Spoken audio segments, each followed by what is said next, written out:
আল্লাহ শর্তে কোথাও কোরআনে বলে নাই যে আমারে মক্কা যাইয়া ডাকলে আমি আল্লাহ জবাব দেব। আল্লাহ কোরআনে কোথাও বলে নাই আমাকে মসজিদে যাইয়া ডাকলে আমি আল্লাহ জবাব দেব। ইল্লাল্লাহ ইলাহা ইল্লাল্লাহ এইভাবে জিকির করা, যে কাউরে ঘরের ভিতরে না রাইখা একা একা জিকির করা, এইটার কথা কইছে না, এটার কথা কয় নাই। বাহিরের একার কথা বলেন, আল্লাহ বলছে ভেতরগত একার কথা। সেই ভিতরগত একা কি? যে প্রতিটা মানুষের নফসের সাথে, প্রতিটা দেহের মধ্যে যে নফস আছে, প্রাণ আছে, আমি আছি, এই নফসের সাথে খান্নাস রূপী শয়তান মিশা একাকার হয়ে আছে। এই শয়তান রূপী খান্নাস রূপী শয়তানকে নফস থেকে তাড়ায়া দেওয়া অথবা তাকে মুসলমান করা, মানে আত্মসমর্পণ করানোই হচ্ছে একা হওয়া। এই শয়তান মুক্ত নফস তথা একা হইলেই, নফস একা হইলেই, শয়তান মুক্ত হইলেই, ওই নফস যখন, পবিত্র নফস যখন রবকে ডাকে, আল্লাহকে ডাকে, রব্বুল আলামিনকে ডাকে, আল্লাহু, সঙ্গে সঙ্গে আল্লাহ জবাব দেয়। কি যাবে এই রকমভাবে একা হইতে হবে শর্ত। আল্লাহ কিন্তু বলছে, আল্লাহ শর্তে কোথাও কোরআনে বলে নাই যে আমারে মক্কা যাইয়া ডাকলে আমি আল্লাহ জবাব দেব। আল্লাহ কোরআনে কোথাও বলে নাই আমাকে মসজিদে যাইয়া ডাকলে আমি আল্লাহ জবাব দেব। আমাকে মদিনা শরীফে যায় ডাকলে আমি আল্লাহ জবাব দেব। আল্লাহ কিন্তু বলে নাই যে আমাকে তুর পাহাড়ে যায় ডাক দিলে আমি জবাব দেব। আল্লাহ কিন্তু বলে নাই আমারে কোহে কাফে যায় ডাক দিলে আমি জবাব দেব। আল্লাহ কিন্তু কয় নাই আমাকে যদি কোরআনে হাফেজ ডাকে তাইলে আমি জবাব দেব। আল্লাহ কিন্তু কয় নাই আমারে যদি কোনো মাওলানা ডাকে আমি সাথে সাথে জবাব দেব। আমাকে আল্লাহ কিন্তু এটা বলে নাই যে আরবি সহি শুদ্ধভাবে পড়তে পারে সে যদি আমারে ডাকে আমি জবাব দেব। আল্লাহ কিন্তু এটা কয় নাই সহি শুদ্ধভাবে আমাকে ডাকো আমি জবাব দেব। আল্লাহ কিন্তু এটা বলে নাই যে আমাকে তোমরা কোরআন মুখস্থ কইরা ডাকো আমি সাথে সাথে জবাব দেবো। আল্লাহ মারা ডাকলে জবাব দেবো, মুফাসসির মুহাদ্দিসরা ডাকলে জবাব দেবো, এটা আল্লাহ কয় নাই। আল্লাহ কইছে আমাকে পবিত্র অন্তকরণ দিয়া ডাকো। পবিত্র কলবের দিয়া যদি আল্লাহকে ডাকা হয় আল্লাহ সাথে সাথে জবাব দিবে। কলব তখনই অপবিত্র থাকে যখন কলবের মধ্যে খান্নাস রূপী শয়তান থাকে। প্রতিটা মানুষের কলব থাকে অপবিত্র, কিন্তু মুমিনের কলব থাকে পবিত্র। কারণ মুমিনের কলবে শয়তান থাকে না, আল্লাহ থাকে। মুমিনের কলবের নিকটে আল্লাহ থাকে, আর মানুষের কলবের মধ্যে শয়তান থাকে। এর লেগা মানুষ, সাধারণ মানুষের ডাক আল্লাহ শুনে না, আমানুর ডাক আল্লাহ শুনে না এবং আল্লাহ জবাব দেয় না। আমানুর ডাকের জবাব আল্লাহ দেয় না, মানুষের ডাকের জবাব আল্লাহ দেয় না। কারণ আমানু এবং মানুষ শয়তানযুক্ত, আমানু সেও শয়তানযুক্ত, কিন্তু আমানুর সাথে শয়তানরূপী খান্নাস দুর্বল রূপে থাকে। এর জন্য সব সময় আপনারা এই জিনিসটা খেয়াল রাখবেন যে আল্লাহকে নিজের ডাক শোনাইতে গেলে একা হইতে হবে, পবিত্র নফসের অধিকারী হইতে হবে। পবিত্র নফসের অধিকারী না হইলে আল্লাহকে ডাকলেও আল্লাহ জবাব দেবে না সারা জীবন। এর জন্য আপনি মসজিদে বইয়া ডাকেন, চাই মক্কায় বইয়া ডাকেন, চাই মদিনা শরীফে বইয়া ডাকেন, চাই আপনি যে কোনো নির্জন জায়গায় ডাকেন, এই বাহিরের নির্জনতায় বাহিরের বস্তুতে কিছু আসবে যাবে না। আপনি যখন আপনার ভিতরগত পবিত্রতা হাসিল করতে পারবেন, নফসের পবিত্রতা হাসিল করতে পারবেন, তখন আল্লাহ আপনার ডাকে জবাব দেবে। আল্লাহ কিন্তু এটা বলে নাই যে আমাকে পবিত্র দেহে ডাকো, পবিত্র দেহকে পাক পবিত্র কইরা, কাপড় সুপড় পাক পবিত্র কইরা আমাকে ডাকো।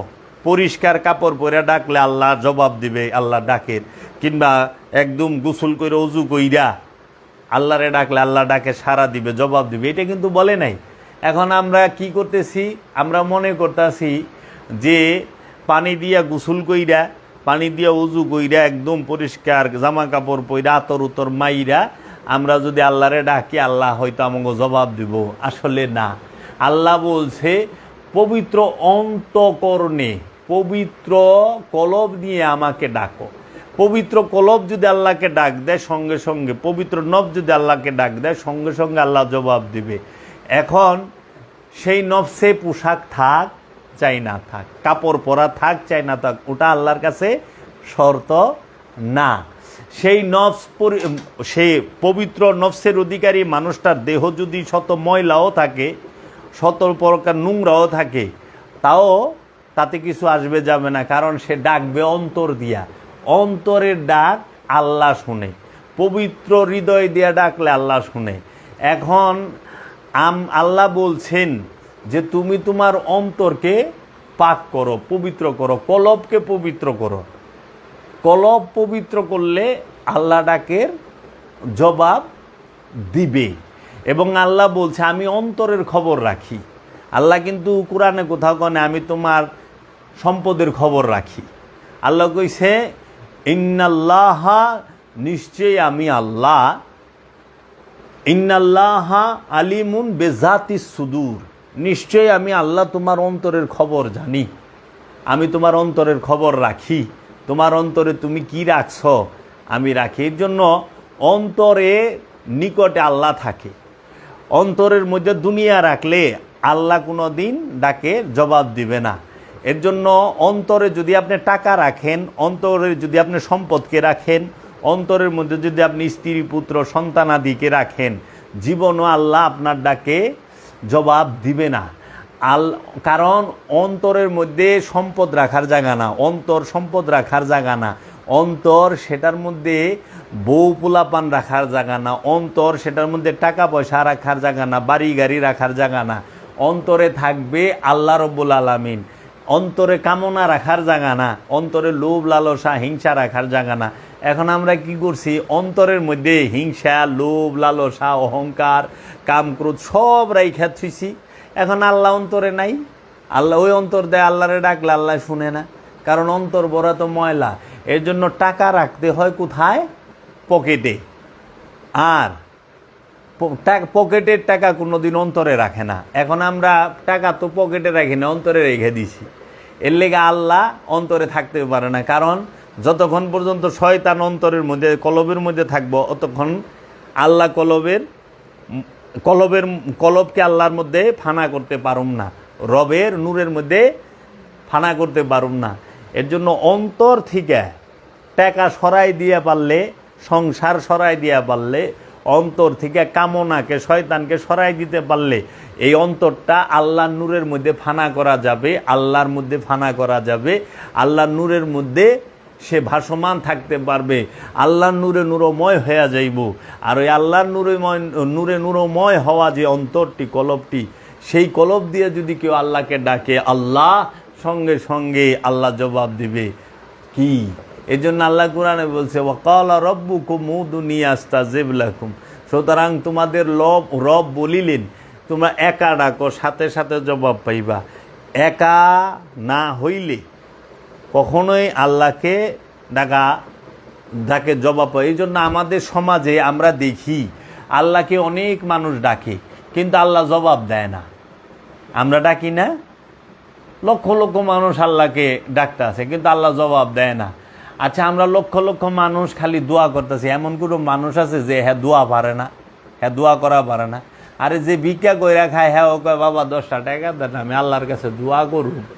আচ্ছা, আপনি যাইবেন অসুস্থ রুগীর এনে, হ্যাঁ 1 কেজি ফল না নিয়ে পারলেও আপনি কিন্তু 1 ব্যাগ দোয়া লয়ে যাইবেন যে ভাই আইসি, ফল ফুল তো আনি নাই, আমি দোয়া করে গেলাম আল্লাহ যেন সুস্থ করে দেয়। উনি দোয়া করলেন, সুস্থ জানি করে দেয়। আপনি দোয়া কি আল্লাহ হুনে কোন তো?